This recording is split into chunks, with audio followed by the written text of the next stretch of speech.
আসসালামু আলাইকুম, ওয়েলকাম করছি আমাদের এডস একটা চ্যানেল থেকে। সবার জন্য একটা গুড নিউজ আছে। সেটা হচ্ছে যে আহ, আমরা যাকে বাতিল বলেছি বা বিসিবি থেকে যাকে বাতিল বলে বলা হয়েছে, তাকেই তাকে নিয়েই তাকে নিয়েই শুরু হচ্ছে বিশ্বকাপের মিশন। আর সেটা আসলেই সবাই শুনলে অবশ্যই খুশি হবেন। সবার চাওয়া ছিল, ইভেন আমরা আমাদের যে ভিডিওগুলো ছিল প্রায় প্রত্যেকটা ভিডিওতে আমরা বলতে চেষ্টা করেছি যে তাকে কেন নেওয়া উচিত, এবং শেষ পর্যন্ত তাকে নিয়েই দল ঘোষণা করা হয়েছে। ইভেন তাকে নিয়ে ম্যানেজমেন্ট ও ওপেনিংও ভাবছে, এবং তাকে নিয়ে বিরাট পরিকল্পনা। যেহেতু আমাদের যে ওপেনাররা ভালো করছে না, সো সেহেতু তাকে নিয়ে ওপেন করানোর চিন্তাভাবনা আছে। তো আহ, এইটা আসলে আমি বলার অপেক্ষা রাখে না, সবাই বুঝতে পারছেন কে সেটা। সেটা হচ্ছে আমাদের সবার প্রিয় মেহেদী হাসান মিরাজ, যাকে দল থেকে বাদ দেওয়ার পরে অনেকেই হচ্ছে বিরূপ মন্তব্য করেছেন, বা একটা আফসোস ছিল যে আসলে মেহেদী মিরাজ কেন বাদ যাচ্ছে। মেহেদী মিরাজ তো ভালো ব্যাটিং করছে, প্লাস ভালো বোলিং টু, বাংলাদেশের জন্য ভালো কিছু করতে পারতো হয়তো। আর মেহেদী মিরাজের চেষ্টাটা আছে, এটা আমরা প্রতি ম্যাচে দেখি, যেখানে ইন্ডিয়ার সাথে বড় দলের সাথে তার যে নার্ভ কন্ট্রোল করে সে লাস্ট উইকেটে ম্যাচ জিতিয়েছে। দ্যাট মিন্স তার নার্ভটা কত স্ট্রং সেটা আমরা তখনই বুঝতে পেরেছি।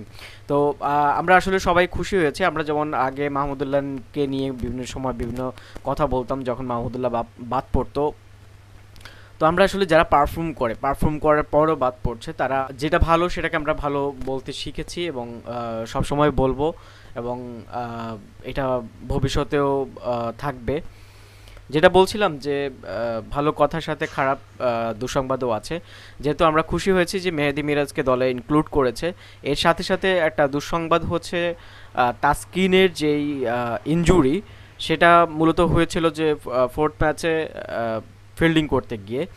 তো সেটা নিয়ে একটা শঙ্কা থাকলেও আশার আলো হচ্ছে এটা যে তাসকিনকে নিয়েই বিদেশে যাচ্ছে বাংলাদেশ ক্রিকেট টিম, এবং সেটা অনেকটা কনফার্ম।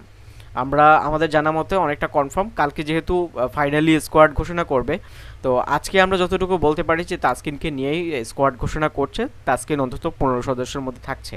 তবে দুঃখের বিষয় যেটা, সেটা হচ্ছে যে আমরা দেখেছি যে জিম্বাবুয়ে সিরিজে এবং বিপিএলে সাইফুদ্দিন সাইফুদ্দিনের ইনক্লুডিংয়ে বরিশাল টিম কতটা স্ট্রং হয়েছে আমরা সেটা দেখেছি।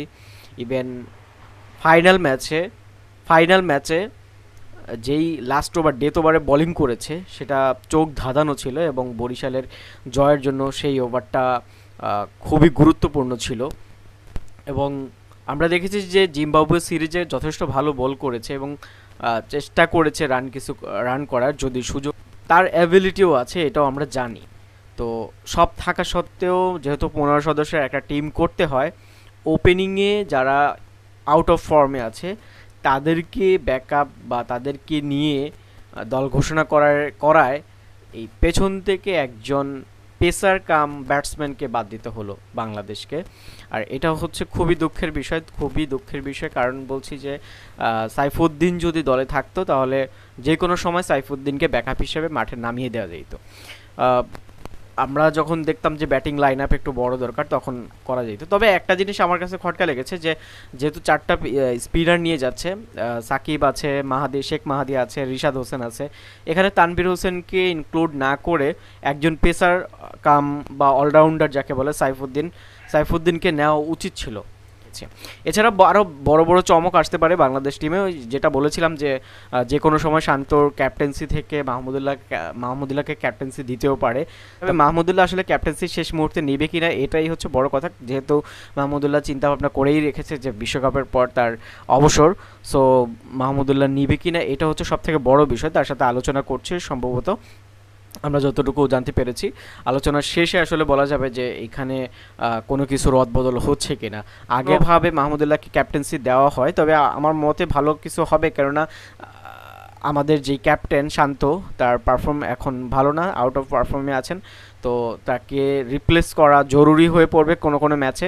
যদি সে ক্যাপ্টেন থাকে তাহলে তাকে রিপ্লেস করতে পারবে না। আর ক্যাপ্টেন্সির ক্ষেত্রেও বলবো যে মাহমুদুল্লাহ অবশ্যই ভালো ক্যাপ্টেন্সি করতে পারবে। তারপরেও যদিও শান্ত ক্যাপ্টেন্সি করলে তো সাকিব, মাহমুদুল্লাহ এদের বুদ্ধি পরামর্শ অবশ্যই নেবেন। কিন্তু সবথেকে বড় কথা হচ্ছে যে যদি শান্ত ইনফর্ম থাকতো তাহলে এত প্রশ্ন উঠতো না, এত কিছু হইতো না। তো আশা করব যে যেই ডিসিশনই হোক, লিপু যেই প্যানেল, সেই প্যানেলের উপর আমাদের সম্পূর্ণ আস্থা আছে, ভালো কিছু হবে ইনশাআল্লাহ। তবে যারা বাংলাদেশের বেস্ট ওপেনার, ভালো শট খেলতে পারে, ভালো রান করতে পারে, যাদের উপরে দলের জয় পরাজয় নির্ভর করে, তারা ফিরে আসুক নিজের গতিতে, নিজের পূর্বের যেই রূপ সেই রূপ নিয়ে, সেই আশাবাদ ব্যক্ত করে আজকের মতো শেষ করছি। আল্লাহ হাফেজ, ভালো থাকবেন।